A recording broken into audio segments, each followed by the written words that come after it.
सुप्रभात बहनों, क्लास षष्ठ।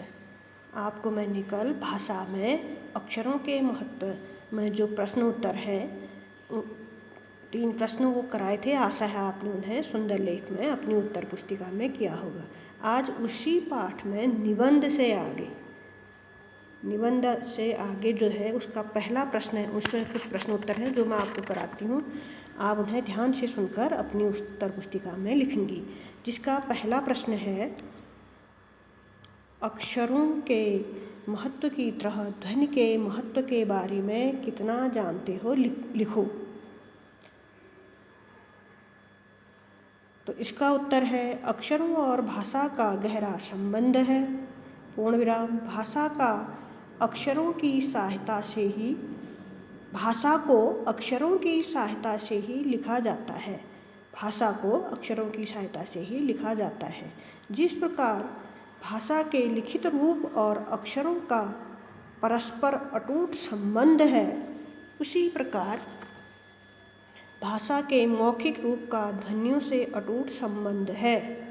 मौखिक भाषा का आदान प्रदान ध्वनियों द्वारा ही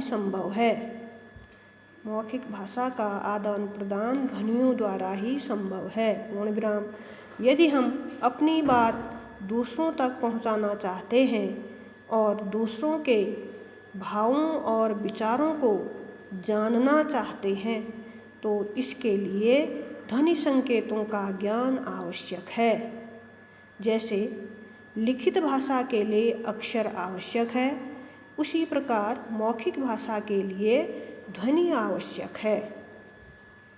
पूर्ण विराम। मौखिक भाषा का अक्षर ध्वनि है। मौखिक भाषा का आधार ध्वनि है। ध्वनि के बिना मौखिक भाषा अस्तित्व में आ ही नहीं सकती है। इसलिए ध्वनि अत्यंत महत्वपूर्ण है। इसी पाठ में, इसी निबंध से आगे का दूसरा प्रश्न है, इसको भी आप अपनी बुक से लिखेंगी। दूसरा प्रश्न है, मौखिक भाषा का जीवन में क्या महत्व होता है? इस पर शिक्षक के साथ कक्षा में बातचीत करो। अब कक्षा में बातचीत तो हम नहीं कर सकते हैं, आप प्रश्न लिख के उसका उत्तर मैं समझा देती हूँ, आप अपनी बुक से लिख लेना या ध्यान से सुनकर लिख लेना। सबसे पहले प्रश्न उतारेंगी, मौखिक भाषा का जीवन में क्या महत्व है? इस पर शिक्षक के साथ कक्षा में बातचीत करो। तो इसका उत्तर आप लिखेंगी, मौखिक भाषा का जीवन में अत्यधिक महत्व है। यह भाषा का मूल रूप है। लिखित भाषा के बिना जीवन बसर किया जा सकता है। लिखित भाषा के बिना जीवन बसर किया जा सकता है, अर्थात जो लिखित भाषा है, बिना लिखे ही जीवन यापन तो किया जाता है, किंतु मौखिक भाषा के बिना यह मुश्किल हो जाएगा। आ रहा है ना समझ में? इस प्रश्न का उत्तर है, मौखिक भाषा का जीवन में अत्यधिक महत्व है। यह भाषा का मूल रूप है। लिखित भाषा के बिना जीवन बिताया जा सकता है, किंतु मौखिक भाषा के बिना यह मुश्किल हो जाएगा, क्योंकि इसका प्रयोग हम कदम कदम पर करते हैं। पूर्ण विराम। लिखित भाषा का प्रयोग सीमित है, लेकिन मौखिक भाषा का प्रयोग जीवन के प्रत्येक क्षेत्र में किया जाता है। पूर्ण विराम। इसके अलावा लिखित भाषा के लिए अक्षर ज्ञान आवश्यक है।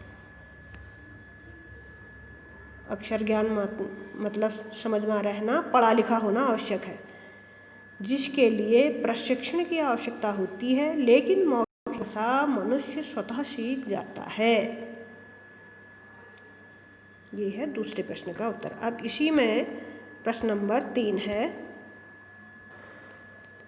हर वैज्ञानिक खोज के साथ किसी न किसी वैज्ञानिक का नाम जुड़ा होता है, लेकिन अक्षरों के साथ ऐसा नहीं है, क्यों? पता करो और शिक्षक को बताओ। तो इसका उत्तर लिखेंगे आप, चूँकि अक्षरों की खोज नहीं हुई, इसका क्रमिक विकास हुआ है, इसलिए अक्षरों के साथ किसी वैज्ञानिक का नाम नहीं जुड़ा है। पूर्ण विराम। अक्षरों के विकास में किसी व्यक्ति विशेष का हाथ नहीं, क्योंकि मनुष्य ने धीरे धीरे अपनी ध्वनियों को अक्षर के रूप में ढाला है। यह सदियों तक चली एवं लंबी प्रक्रिया है। यह सदियों तक चली एवं लंबी प्रक्रिया है।